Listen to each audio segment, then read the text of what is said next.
bisa melihat di videonya yang nanti saya buatkan. Karena itu, untuk mengawali kuliah kita pada hari ini, mari sama-sama kita buka dengan baca basmalah. Bismillahirrahmanirrahim. Selanjutnya kepada saudari Nuraini sama Rifa, disilahkan untuk presentasi. Silakan. Daripada Dimulai apa dulu nih? Nuraini dulu ya. Nuraini dulu, setelah itu Rifa. Ah, baik. Bentar ya, Pak. Ya, silakan disiapkan. Assalamualaikum Bapak. Ya, salam. Bapak ini yang presentasi siapa? Teh Meli bukan? Nuraini dan ya Meli sama Rifa. Rifa. Marfa juga mau Pak. Ya, nanti 3 aja dulu deh. Nanti kita kasih waktu 15 menit, 15 menit. Nuraini judulnya apa? Rifa judulnya apa, Rifa? Marfa? Prinsip-prinsip pengembangan bahan ajar, Pak. Oke, prinsip-prinsip pengembangan bahan ajar. Marfa judulnya apa? Kalau Marfa konsepnya materinya berjudul konsep dasar dan model-model kurikulum Pak. Oke, nggak apa-apa. Nuraini Kalau judulnya apa? eh, ku, ku apa? RPP. Ya, RPP ya, nggak apa-apa. Silakan saja dimulai dari Nuraini untuk presentasi. Disiapkan dulu yang Rifa dan Warfah, presentasinya disiapkan ya. Nanti tinggal ini aja. Tinggal Iya, Pak. presentasinya disiapkan.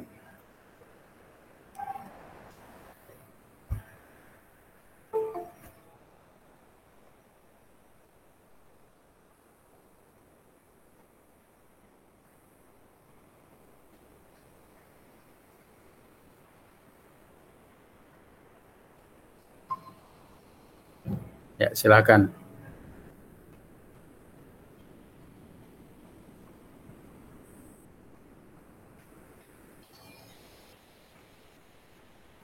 Nur Aini suaranya Bapak belum bicara. Suaranya dibuka.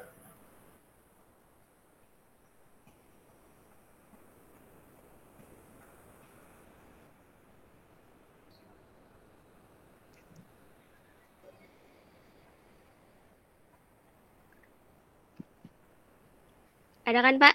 Ya, ada. Silakan. Ada. Silakan.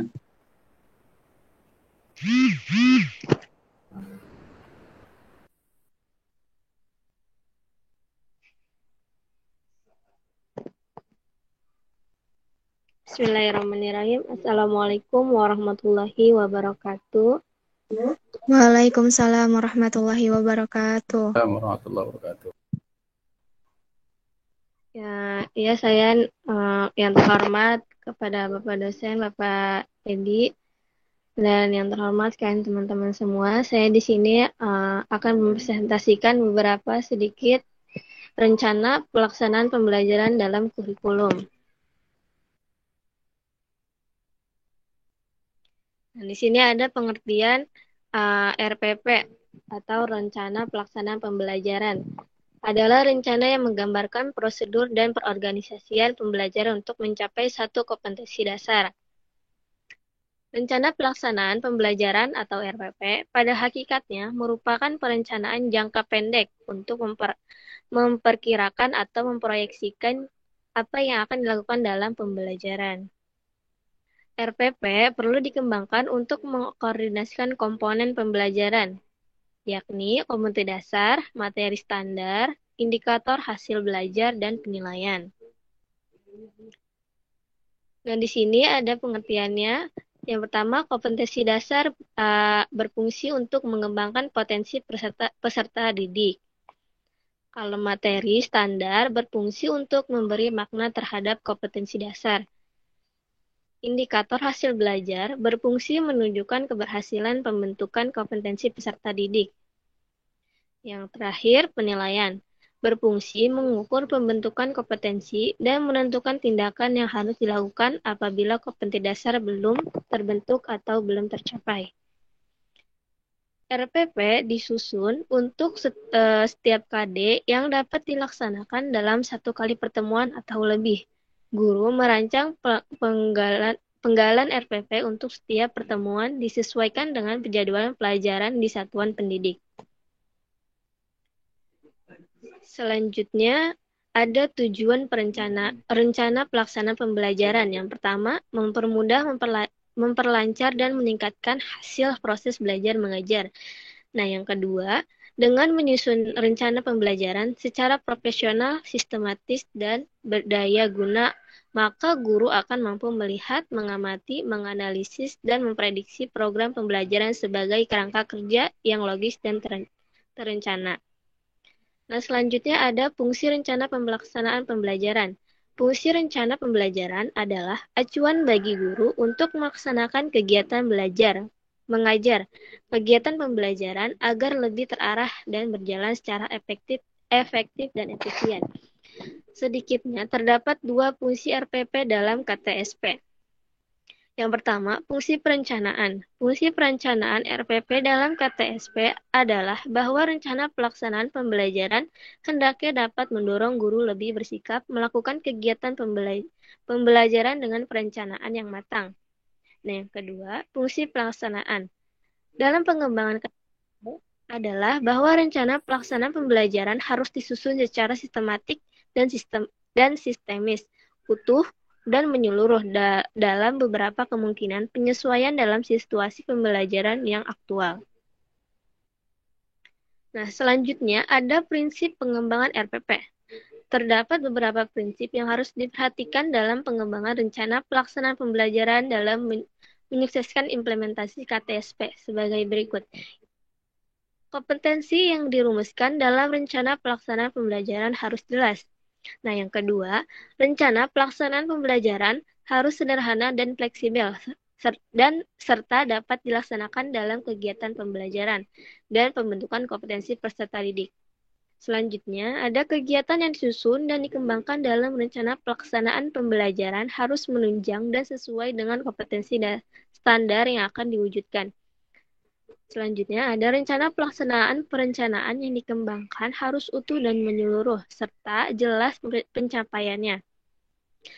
Selanjutnya, ada harus jelas koordinasi antar komponen pelaksana program di sekolah, terutama apabila pelajaran dilaksanakan di luar kelas, agar tidak mengganggu jam-jam pelajaran lain. Selanjutnya, ada perbedaan individu peserta didik, mendorong partisipasi aktif peserta didik, mengembangkan budaya membaca dan menulis, memberikan umpan balik dan tindak lanjut keterkaitan dan keterpaduan, menerpa teknologi informasi dan komunikasi. Nah, selanjutnya ada komponen-komponen RPP. Yang pertama, identitas mata pelajaran, standar kompetensi dasar, indikator pencapaian kompetensi, tujuan pembelajaran, materi pembelajaran, alokasi waktu, metode pembelajaran, kegiatan pembelajaran, pendahuluan, inti, penutup. Di dalam kegiatan pembelajaran ada pendahuluan, inti, penutup. Selanjutnya ada penilaian hasil belajar dan sumber belajar.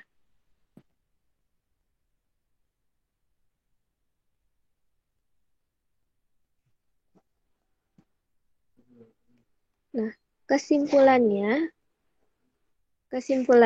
adalah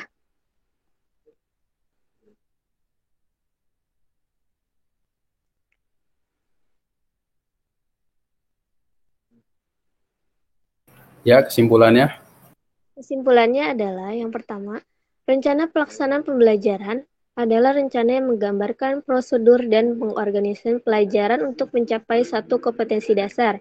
RPP paling luas mencakup satu kompetensi dasar yang meliputi satu kali pertemuan atau lebih. Yang kedua, pengembangan RPP harus diperhatikan minat dan perhatian peserta didik terhadap materi standar dan kompetensi dasar yang dijadikan bahan kajian. Yang ketiga, untuk menyusun sebuah RPP, ada beberapa hal yang menjadi prinsipnya yang mana prinsip tersebut harus diperhatikan ketika seorang guru menyusun sebuah RPP. Yang keempat, tujuan penyusunan RPP adalah untuk memudahkan guru dan juga peserta didik di dalam proses pembelajaran, yang tentunya pembelajaran yang telah terencana sebelumnya itu sangat bermanfaat, baik bagi guru maupun peserta didik. Yang terakhir, komponen RPP terdiri dari materi pembelajaran, materi pokok, kelas atau semester, alokasi waktu, standar kompetensi, dan kompetensi dasar yang disebut SK atau KD. Indikator hasil belajar, materi pelajaran, kegiatan pembelajaran, alat media, dan sumber belajar, serta evaluasi. Nah, di sini ada contoh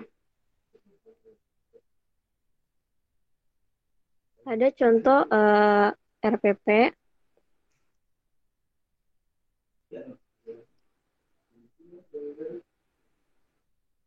Sebentar ya, Pak.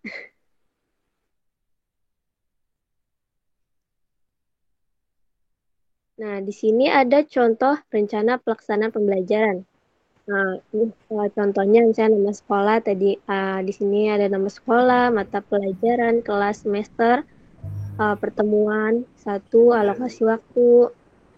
Nah, di sini yang pertama ada standar kompetensi. Siswa dapat memahami wacana tulis berbentuk paparan atau dialog sederhana tentang qiraah. Ini pelajaran bahasa Arab. Nah, yang kedua itu ada indikator atau tujuan pembelajaran. A. Siswa membaca nas qiraah dengan makhraj serta intonasi yang baik dan benar. B. Menjawab pertanyaan dengan jawaban yang tepat. Ada materi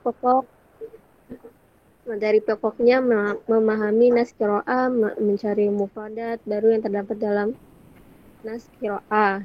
Strategi pembelajaran, ada langkah-langkah pembelajaran, penilaian, dan sumber alat. Mungkin itu saja yang dapat saya sampaikan. Apabila ada kesalahan, mohon maaf. Apakah ada yang ingin bertanya? Silahkan. Apa langsung aja, Pak? Oke, nanti langsung dulu dari Melis sudah, kemudian sekarang Rifa ya? Iya, Bapak. Nggak ada suara ya, Pak? Kenapa? Sekian, saya tutup dulu ya, Pak. Ya, silakan. Ini Rifa, silakan Rifa. Presentasi. Sekian dari Bapak. Assalamualaikum warahmatullahi Assalamualaikum. Ya, silakan Rifa presentasi. Sudah disiapkan Rifa? Ya, sudah terlihat belum, Pak? Ya, belum. Ya, silakan langsung dimulai saja. Belum terlihat cuma.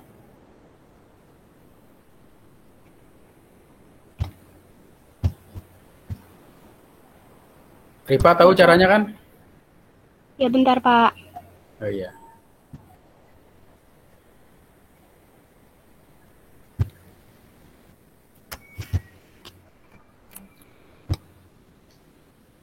Masih belum terlihat ya, Pak? Ya, ada mulai terlihat. Sudah? Sudah, Ya, Pak? belum terlihat. Sudah, Pak? Baik, dimulai saja ya, Pak. Sudah klik presentasi now belum? Klik tanda titik 3. Sudah, Maaf, Pak. tanda panah ke atas sudah?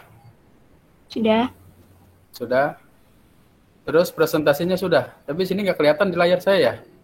Yang lain bagaimana? Kelihatan nggak? Belum kelihatan, Kak. Oh ya, jadi klik tanda panah ke atas. Sudah belum? Sudah, Pak. Sudah. Klik. Kemudian presentasi now. Sudah, Pak. Sudah ada Sudah. belum ya, Pak? Belum ada. Nah. Ya, silakan. Baru kelihatan tuh. Oh, baru kelihatan katanya. Yuk, silakan. Arfah. Siti Nurlaila ya? Silakan. Rifa Nurlaila, Pak. Iya, Rifa. Assalamualaikum Silakan. warahmatullahi wabarakatuh. Salam. Waalaikumsalam warahmatullahi wabarakatuh. Alhamdulillahirabbil alamin wa bihi nasta'in wa ala umuri dunya wadin wa ala alihi wa sahbihi ajmain amma ba'du. Yang terhormat Bapak Edi selaku dosen mata kuliah pengembangan kurikulum PAI dan teman-teman yang saya banggakan. Di sini saya akan mempresentasikan tentang Prinsip-prinsip pengembangan kurikulum. Bentar.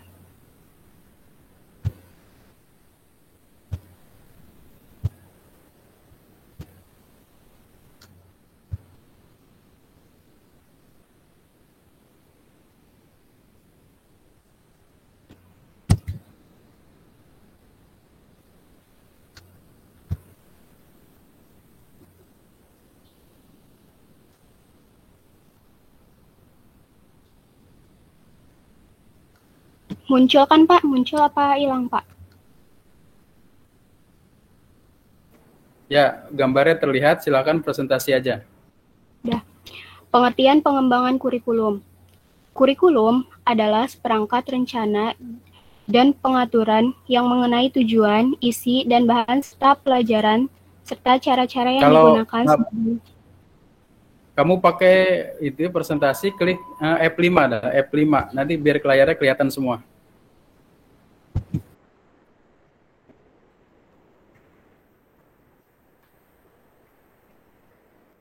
Oke, Rifa, silakan presentasi lagi.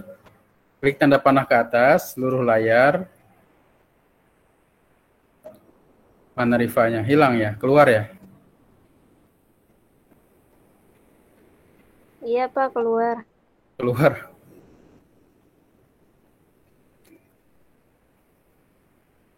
Rifa mana keluar? Oke, tadi siapa lagi tadi yang mau presentasi selain Rifa dan Meli? Siti Marfa, Pak. Ya, Marfa dulu sambil kita nunggu Nur Laili masuk ya. Sekarang Marfa dulu deh. Marfa. Iya, Pak, sebentar.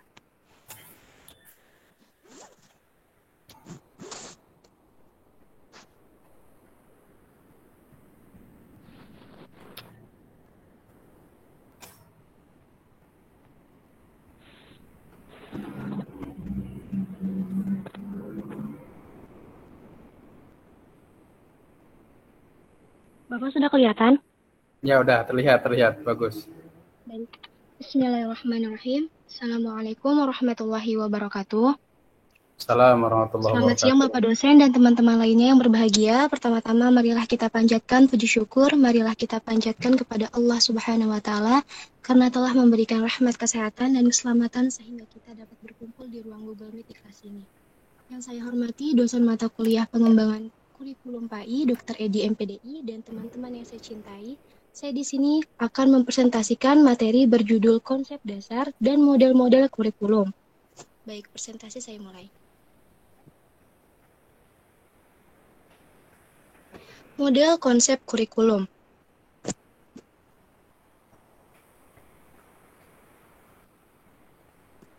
Model konsep kurikulum sangat mewarnai pendekatan yang diambil dalam pengembangan kurikulum. Sebagai kajian teoritis, model konsep kurikulum merupakan dasar untuk pengembangan kurikulum, atau dengan kata lain, pendekatan pengembangan kurikulum didasarkan atas konsep-konsep kurikulum yang ada. Kurikulum subjek akademis. Kurikulum ini lebih mengutamakan isi pendidikan. Belajar adalah berusaha menguasai ilmu sebanyak-banyaknya. Orang yang berhasil dalam belajar adalah orang yang menguasai seluruh atau sebagian besar isi pendidikan yang diberikan atau yang disiapkan oleh guru. Karena kurikulum sangat mengutamakan pengetahuan, maka pendidikannya sangat bersifat intelektual. Nama-nama mata pelajaran yang menjadi isi kurikulum hampir sama dengan nama disiplin ilmu seperti bahasa dan sastra, geografi, matematika, ilmu kealaman, sejarah, dan sebagainya. Ada 3 pendekatan dalam perkembangan kurikulum subjek akademis, yaitu yang pertama melanjutkan pendekatan struktur pengetahuan, yaitu murid-murid belajar bagaimana memperoleh dan menguji fakta, serta bukan sekedar mengingatnya saja. Yang kedua, studi yang bersifat integratif, pengorganisasian tema-tema pengajaran didasarkan atas fenomena-fenomena alam, proses kerja ilmiah, dan problema-problema yang ada. Maka dikembangkan suatu model kurikulum yang terintegrasi, integrated kurikulum. Yang ketiga, pendekatan yang dilaksanakan pada sekolah-sekolah fundamentalis, mereka tetap mengajar berdasarkan mata pelajaran dengan menekankan membaca, menulis, dan memecahkan masalah matematis. Pelajaran yang lain dipelajari tanpa dihubungkan dengan kebutuhan praktis pemecahan masalah dalam kehidupan. Ada beberapa ciri model kurikulum yang dikembangkan. Yang pertama, menentukan tema-tema yang membentuk satu kesatuan, unifying them. Yang kedua, menyatukan kegiatan belajar dari beberapa disiplin ilmu. Yang ketiga, menyatukan berbagai cara atau metode belajar.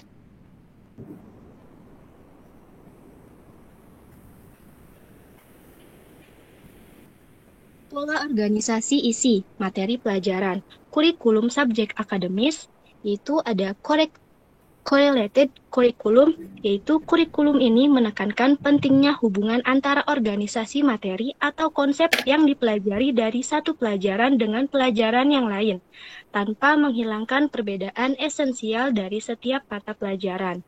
Yang kedua, unified atau concentrated curriculum, yaitu sesuai dengan namanya. Kurikulum jenis ini sangat kental dengan disiplin ilmu. Setiap disiplin ilmu dibangun dari berbagai tema pelajaran. Yang ketiga, integrated curriculum, yaitu pola organisasi kurikulum. Ini memperhatikan warna disiplin ilmu. Bahan ajar diintegrasikan menjadi satu keseluruhan yang disajikan dalam bentuk satuan unit. Dalam satu unit terdapat hubungan antara pelajaran serta berbagai kegiatan siswa. Problem solving curriculum, yaitu hal ini berisi tentang pemecahan masalah yang terdapat dalam kehidupan sehari-hari dengan menggunakan pengetahuan serta keterampilan dari berbagai disiplin ilmu.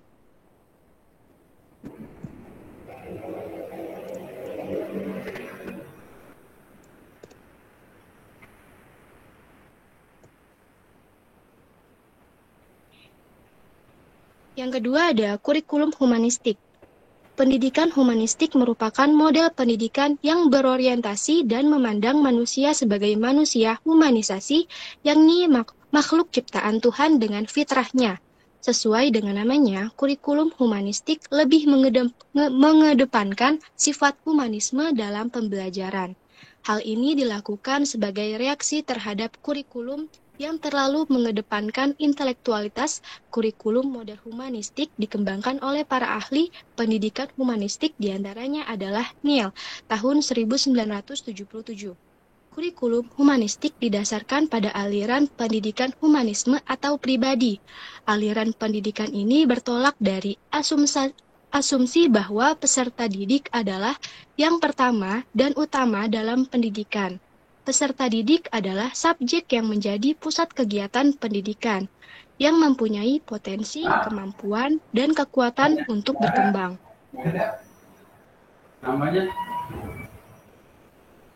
Yang ketiga ada kurikulum rekonstruksi sosial.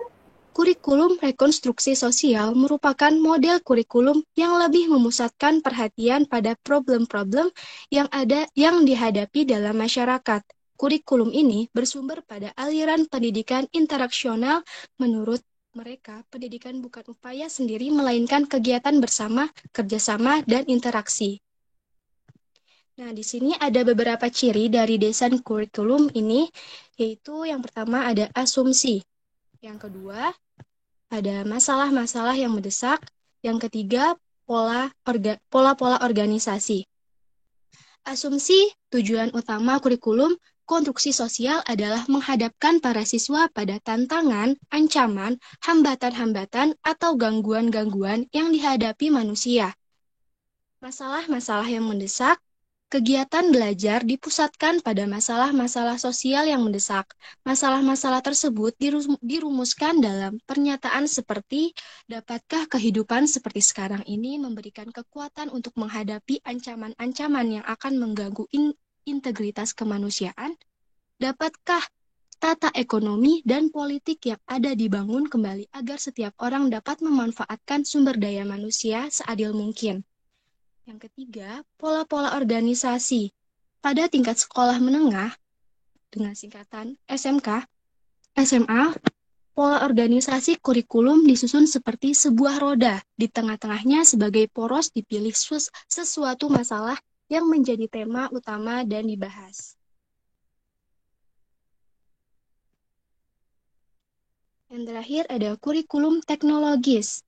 Abad 20 ditandai dengan perkembangan teknologi yang sangat pesat. Perkembangan mempengaruhi setiap bidang dan aspek kehidupan termasuk bidang pendidikan. Sejak dulu, teknologi telah diterapkan dalam pendidikan. Tetapi yang digunakan adalah teknologi sederhana seperti penggunaan papan tulis dan kapur, pena, dan tinta. Dewasa ini, sesuai dengan tahap perkembangannya, yang digunakan adalah teknologi maju seperti audio, overhead, proyektor, komputer, dan lain-lain.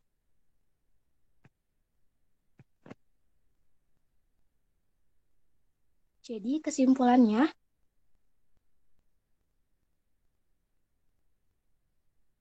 kurikulum yang digunakan dalam lingkungan pendidikan dapat berupa realisasi dari masing-masing model kurikulum. Hal dapat disesuaikan berdasarkan kebijakan yang diputuskan pemerintah dalam usaha meningkatkan kualitas pendidikan. Kebijakan kurikulum yang ada dapat berdasarkan kepada satu model kurikulum atau berdasarkan gabungan dari setiap model kurikulum yang tercermin dari landasan filosofis, tujuan, materi, kegiatan belajar, mengajar, dan sampai kepada evaluasi. Porsi dari setiap kurikulum yang digunakan pada setiap jenjang pendidikan tidak sama.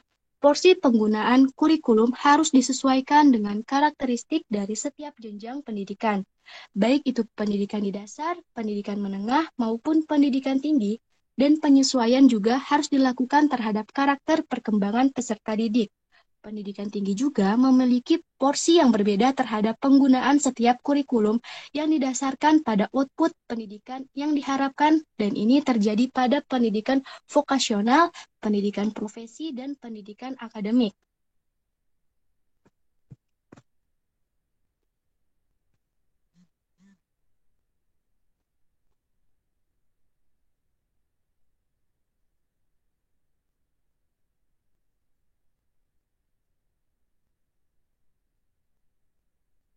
Demikian akhir presentasi saya. Ada yang ingin bertanya, dipersilakan. Terima kasih presentasi dari Marfah ya? Iya, Pak. Ya. Kemudian tadi teman kita yang keluar sudah masuk lagi belum? Yang Nur Laili? Iya, Pak. Hah? Sudah. Rifa Nur Laila. Nur Laila ya? Iya, Sudah, Pak. Bapak. Jadi lagi presentasi anak-anak tiba-tiba keluar. Oke, Maaf ya, sekarang Kak Rifa, kita keduluan lanjutkan jadinya. dulu ya. Yang tadi yang pertama itu Nuraini tentang RPP. Sekarang Nur Laila yang tadi Marfah tentang model-model kurikulum. Nah sekarang Ya Bapak yang mau minta tolong yang bagiinnya Aminah boleh kan Pak? Karena ya, di HP silakan saya nggak nggak apa-apa. bisa. Ya nggak apa-apa, silakan nggak apa-apa.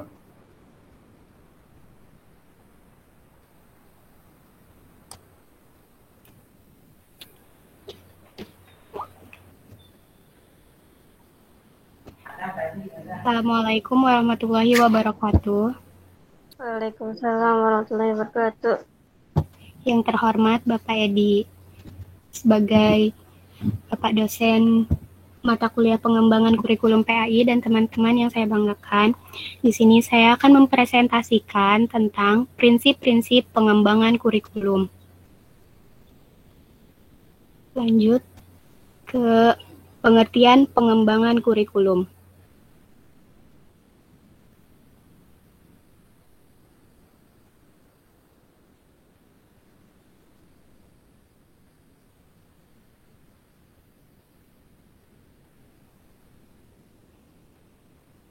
Kurikulum adalah seperangkat rencana dan pengaturan yang mengenai tujuan, isi dan bahan pelajaran, serta cara-cara yang digunakan sebagai pedoman penyelenggaraan kegiatan pembelajaran untuk mencapai tujuan pendidikan tertentu.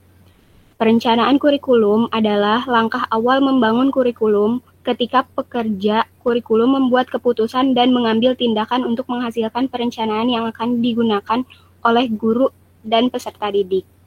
Pengembangan kurikulum adalah sebuah proses yang merencanakan menghasilkan suatu alat yang lebih baik dengan didasarkan pada hasil penilaian terhadap kurikulum yang telah berlaku, sehingga dapat memberikan kondisi belajar mengajar yang baik. Selanjutnya, pengertian prinsip pengembangan kurikulum. Secara gramatikal, prinsip berarti asas, dasar, keyakinan, dan pendirian.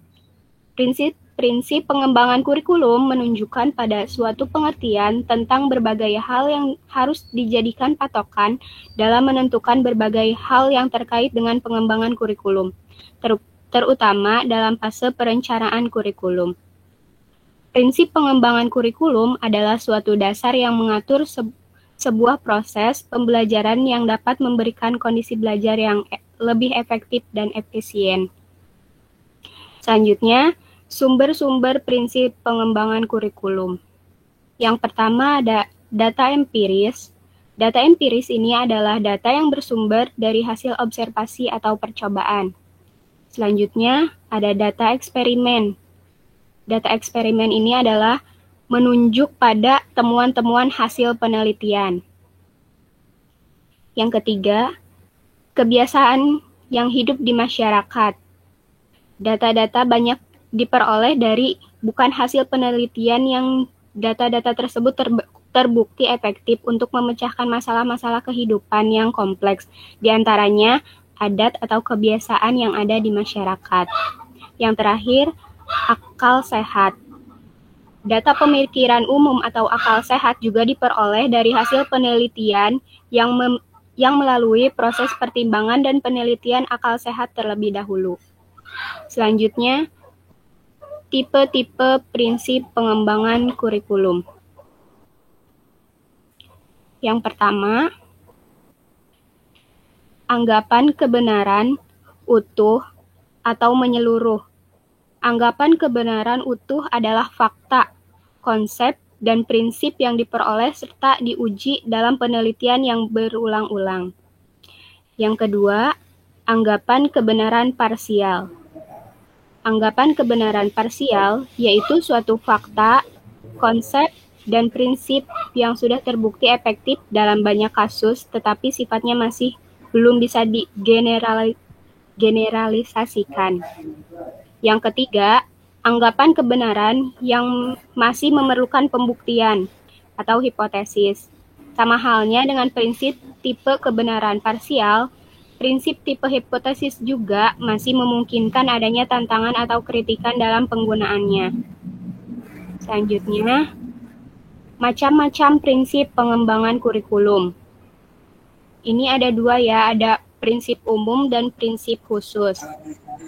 Yang pertama prinsip umum, yaitu ada prinsip berorientasikan pada tujuan. Tujuan kurikulum merupakan penjabaran dan upaya untuk mencapai tujuan satuan dan jenjang pendidikan tertentu. Yang kedua, prinsip relevansi atau kesesuaian. Pengembangan kurikulum meliputi tujuan, isi, dan sistem penyampaiannya harus relevan atau sesuai dengan kebutuhan dan keadaan masyarakat, tingkat perkembangan dan kebutuhan siswa, serta serasi dengan perkembangan ilmu pengetahuan dan teknologi. Yang ketiga, prinsip efisiensi dan efektivitas. Pengembangan kurikulum harus dipertimbangkan dari segi efisien dalam pendayagunaan dana, waktu, tenaga, dan sumber-sumber yang tersedia agar dapat mencapai hasil yang optimal. Yang keempat, prinsip fleksibilitas atau keluasan. Kurikulum yang luas mudah disesuaikan, diubah, dilengkapi, atau dikurangi berdasarkan tuntutan dan keadaan ekosistem dan kemampuan setempat. Jadi tidak statis atau kaku. Yang kelima, prinsip berkesinambungan atau kontinuitas. Kurikulum bisa disusun secara berkesinambungan, artinya bagian-bagian aspek-aspek materi dan bahan kajian disusun secara berurutan, tidak terlepas-lepas, melainkan satu sama lain memiliki hubungan fungsional yang bermakna. Sesuai dengan jenjang pendidikan, struktur dalam satuan pendidikan, tingkat perkembangan siswa.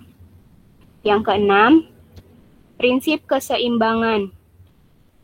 Penyusunan kurikulum memperhatikan keseimbangan secara proporsional dan fungsional antara berbagai program dan subprogram, antara semua mata pelajaran, dan antara aspek-aspek perilaku yang ingin dikembangkan.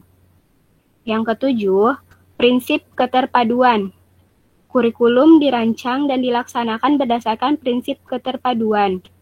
Perencanaan terpadu bertitik tolak dari masalah atau topik dan konsistensi antara unsur-unsurnya. Yang kedelapan, prinsip mutu. Pengembangan kurikulum berorientasi pada pendidikan mutu dan mutu pendidikan. Pendidikan mutu berarti pelaksanaan pembelajaran yang bermutu, sedangkan mutu pendidikan berorientasi pada hasil pendidikan yang berkualitas. Selanjutnya, prinsip khususnya. Prinsip khusus. Yang pertama, prinsip yang berkenaan dengan tujuan pendidikan. Tujuan pendidikan ini mencakup tujuan yang bersifat umum atau jangka panjang, jangka menengah, dan jangka pendek atau jangka khusus. Yang kedua, prinsip yang berkenaan dengan isi pendidikan. Yang ketiga, prinsip berkenaan dengan proses pembelajaran. Yang keempat, prinsip berkenaan dengan media dan alat bantu pembelajaran untuk mewujudkan proses pembelajaran yang efektif dan efisien, perlu didukung oleh penggunaan media dan alat bantu pembelajaran yang tepat. Yang terakhir, prinsip yang berkenaan dengan evaluasi. Evaluasi merupakan bagian yang tak terpisahkan dari pembelajaran. Untuk itu, pengembangan kurikulum harus memperhatikan prinsip-prinsip evaluasi, yaitu objektivitas, komprehensif, kooperatif, mendidik, prinsip evaluasi, dan praktis. Selanjutnya, kesimpulan. Jadi, prinsip pengembangan kurikulum adalah suatu dasar yang mengatur sebuah proses pembelajaran yang dapat memberikan kondisi belajar yang lebih efektif dan efisien. Sumber prinsip pengembangan kurikulum, yaitu yang pertama, data empiris, yang kedua, data eksperimen, yang ketiga, kebiasaan yang hidup di masyarakat, yang keempat adalah akal sehat. Selanjutnya, prinsip pengembangan kurikulum diklasifikasikan menjadi 3 prinsip, yaitu yang pertama, anggapan kebenaran utuh atau menyeluruh, yang kedua, anggapan kebenaran parsial, yang ketiga, anggapan kebenaran yang masih memerlukan pembuktian. Selanjutnya, macam-macam prinsip pengembangan kurikulum itu terbagi 2. Yang pertama, prinsip umumnya. Di dalam prinsip umum ini terdapat 8 prinsip, yaitu prinsip berorientasi pada tujuan, prinsip relevansi atau kesesuaian, prinsip efisiensi, dan prinsip efektivitas, lalu prinsip fleksibilitas atau keluasan, prinsip berkesinambungan atau kontinuitas, prinsip keseimbangan, prinsip keterpaduan, dan prinsip mutu. Lalu prinsip khususnya, ini di dalam prinsip khusus itu ada 5 prinsip, yaitu prinsip yang berkenaan dengan tujuan pendidikan, prinsip yang berkenaan dengan isi pendidikan, prinsip yang berkenaan dengan proses pembelajaran, lalu prinsip berkenaan dengan media dan alat bantu pembelajaran, dan yang terakhir adalah prinsip yang berkenaan dengan evaluasi. Mungkin cukup sekian yang dapat saya sampaikan. Saya tutup saja dulu ya, Pak. Ya, silakan. Saya tutup. Mohon maaf apabila banyak kekurangan. Wassalamualaikum warahmatullahi wabarakatuh. Assalamualaikum warahmatullahi wabarakatuh. Terima kasih. Tadi sudah ada 3 rekan-rekan kita yang presentasi. Yang pertama terkait dengan RVV, yaitu Nur Aini ya, kemudian Nur Laila tentang model kurikulum ya, kemudian juga tadi Marfah ya, terkait dengan materi tentang apa tadi Marfah? Tentang model konsep kurikulum, Pak. Ya, model konsep kurikulum. Nah, selanjutnya terkait dengan materi yang tadi disampaikan itu adalah pengembangan atau model pembelajaran kurikulum atau model pembelajaran kurikulum yang terkait dengan setiap mata pelajaran yang diajarkan itu merupakan sebuah konsep, sebuah keadaan yang memang harus terus-menerus diperbaiki atau bahasanya adalah perbaikan yang berkelanjutan. Nah, terkait dengan RVP, ini memang yang harus kita pahami adalah bahwa rencana pelaksanaan pembelajaran itu adalah skenario ya dalam proses pembelajaran, di mana setiap guru ketika guru itu mengadakan proses belajar atau mengajar di kelas, maka guru harus berpedoman pada RPP. RPP bersumber dari silabus ya, dari silabus kemudian diturunkan menjadi RPP, menjadi bagaimana seorang guru itu mengajar di kelas. Nah, ketika RPP itu sudah ada, maka RPP itu adalah rambu-rambu bagaimana cara kita mengajar di kelas. Paling tidak seperti itu.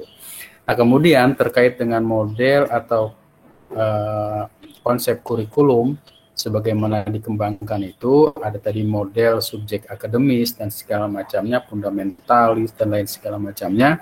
Itu adalah kriteria atau pilihan-pilihan dalam mengembangkan kurikulum.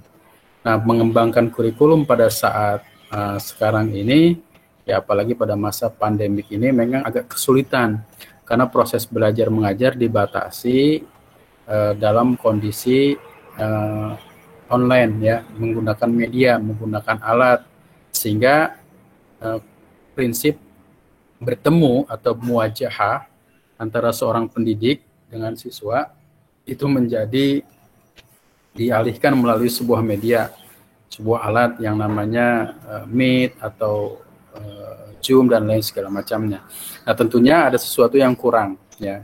Jadi seperti dalam pembelajaran ini untuk mengembangkan kurikulum ya dengan model pembelajarannya itu agak kesulitan karena memang pembelajaran itu juga harus menciptakan rasa, menciptakan sebuah kognitif pengetahuan, menciptakan sebuah afektif sikap dan menciptakan sebuah psikomotor atau keterampilan-keterampilan akhir yang dimiliki oleh peserta didik. Nah, ketika kita belajar RPP, tentunya memang setiap mahasiswa itu sudah mampu dalam menyusun RPP yang diturunkan dari silabus. Nah, ketika mengembangkan proses pembelajaran, maka pembelajaran itu juga prinsip-prinsip model pengembangan pelajaran itu kita hayati, kita pilih-pilih kira-kira yang bagus menurut kita itu seperti apa. Karena sangat subjektif, dalam pengertian subjektif itu terkait dengan sebuah lembaga pendidikan. Kira-kira lembaga pendidikan itu mau milih yang mana. Tapi biasanya dalam mengembangkan kurikulum itu, lembaga pendidikan itu tidak teori-teori yang digunakan biasanya teori yang terkait dengan update kondisi saat ini. Kemudian juga persaingan dalam dunia pendidikan ini kan sekarang semakin pesat. Maka bagaimana cara meninggikan rating sekolah itu dengan ciri-ciri atau memiliki tawaran-tawaran yang berbeda dengan di masyarakat antara satu satuan pendidikan dengan satuan pendidikan lain. Karena itu dalam mengembangkan kurikulum tentunya aspek update kekinian tentang kurikulum itu perlu dikaji. Ya, misalkan kalau dulu subjek sekolah itu dianggap baik kalau dia memiliki misalkan akreditasi. Nah, sekarang tidak hanya itu, tapi ditunjang dengan prestasi siswa. Nah, prestasi siswa sekarang itu seperti apa yang menonjol? Misalkan kalau dulu oke lah, misalkan hal-hal yang terkait dengan pendidikan ekstrakurikuler, kepramukaan. Tapi sekarang berkembang yang diminati dalam pendidikan Islam itu misalkan tahfidz ya. Maka bagaimana caranya agar satuan pendidikan itu mampu menerjemahkan pembelajaran tahfidz itu menjadi pembelajaran dan bagian dari kurikulum, walaupun sekolah itu katakanlah bernama sekolah atau madrasah, namun dengan mengembangkan prinsip ini tentunya mendapat tawaran-tawaran yang baik di masyarakat. Nah, selanjutnya terkait dengan mengembangkan kurikulum itu juga ada aspek tujuan, relevansi, kemudian juga efektivitas, fleksibilitas, kontinuitas, dan lain segala macamnya.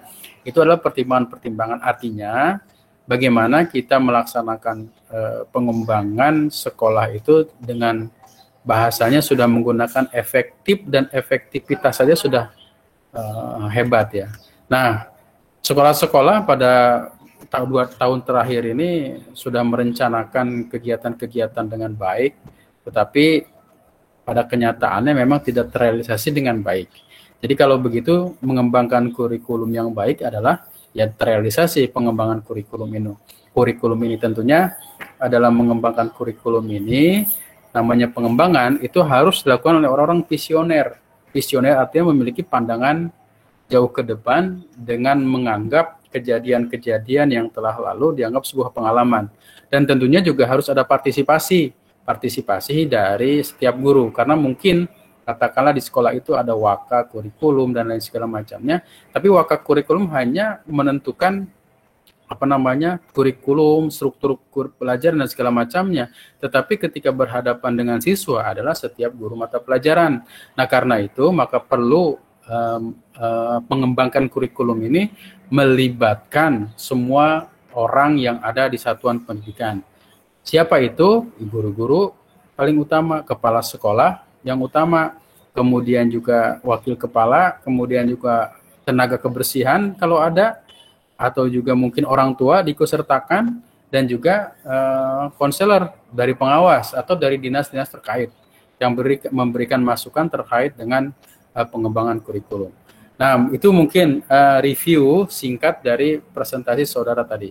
Nah, silakan kalau ada pertanyaan, tanyakan kepada yang tadi mempresentasi. Silakan kalau ada pertanyaan boleh diangkat tangannya, ya, klik simbol tangannya boleh. Nanti silakan ajukan pertanyaan ke yang tadi presentasi. Silakan. Kalau mau bertanya silakan dibuka dulu videonya ya, silakan yang mau bertanya. Nur Laila, ada pertanyaan ke rekan yang lain? Tidak, Bapak. Tidak. Nur Aini, ada pertanyaan, Nur? Halo, Nur Aini ada? Ya, belum, Pak. Ada pertanyaan ke Marfa atau ke yang lain, Nur Laila? Belum, Pak. Belum. Marfa, ada pertanyaan nggak? Sepertinya tidak, Pak. Tidak. Anu Dato, Sujali, ada pertanyaan Sujali? Sujalinya lagi tidur kayaknya atau izin ya. Siti Aminah, Enggak kok, Pak. ada pertanyaan Sujali? Enggak, Pak. Nggak ada. Aminah, Siti Aminah? Nggak ada, Pak. Nggak ada. Oke, yang lain kalau ada pertanyaan silakan tanyakan kepada rekan-rekan yang lain. Kalau yang belum presentasi gimana, Pak? Kalau yang belum presentasi, kita kasih kesempatan nanti minggu besok, silakan presentasi. Ya, yang sudah presentasi juga silakan kirimkan saja filenya, presentasinya, nanti kita akan buat file itu bisa diakses secara bersama-sama. Kalau tidak ada pertanyaan, kita cukupkan dulu. Mudah-mudahan kita semua diberi kesehatan, dan jangan lupa untuk isi absensi di kelas ya. Di kelas ada absensi, silahkan isi. Ya, Kurnia Sandi, ada pertanyaan? Kurnia Sandi? Pak, bukannya minggu depan ulangan ya, Pak? Minggu depan tanggal 10 kan ya? Katanya tanggal 5, Pak, ada yang ngomong. Di suratnya tanggal 10, kalau tidak salah ya, tanggal 10 Juli, UAS itu. Tanggal 10 apa tanggal 5? Coba ada yang bisa telusuri Tanggal surat 5, ya? Bapak. Hah? Tanggal 5. tanggal 5 men UAS men? Oh, tanggal 5 sampai 10. Ya udah, kalau tanggal 5 sampai 10 kita besok laksanakan UAS saja. Yang belum presentasi silakan kirim aja. Tinggal File- kirim aja file. Pak ya. Gimana? Tinggal ini tugasnya kirim aja apa gimana Pak? Kirim Langsung aja. Kirim Oh, iya. aja ke file yang sudah disediakan. Terus saya harapkan kalau memang masih ada kesempatan masih bisa ngisi absen di kelas, isi aja ya. Karena absen itu nanti berpengaruh ke nilai akhir. Saya tinggal klik saja nanti sudah muncul nilainya. Ya karena itu diisi aja nanti ketahuan siapa yang ngisi, siapa yang tidak ya. Ya, Silahkan baik, aja. Pak. Terima kasih Pak. Ya nanti kirim saja tugas-tugasnya di apa yang kelas yang sudah diberikan. Itu terima kasih. Mohon maaf atas segala kekurangan. Akhirul kalam.